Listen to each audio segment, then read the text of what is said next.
Hey guys, it's Stephanie from My Porch Prints, and today I just want to do a flip through of this journal I created.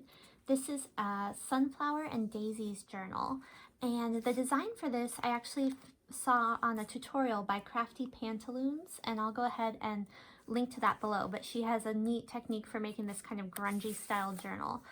So just to let you know, I switched it up a little bit from her tutorial because instead of sewing the pages in, I tied them in using SARI silk ribbon. And for the design, I used a couple printables from my Etsy shop. I used the Sunflower journal pages and the Sunflowers and Daisies ephemera pack. And then I also used just a little bit of the coffee stained book pages. So I'll put the links to those below too. But let's go ahead and just get started.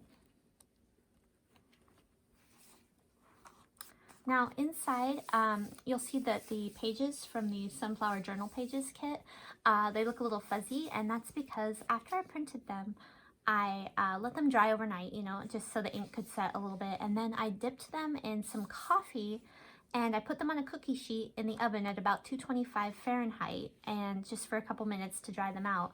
And they got this kind of lovely watercolor effect that I just really like. It's very soft and kind of pretty. And you can see they kind of bled through to the other side and gave it this kind of like faint watermark. And it's just really pretty technique.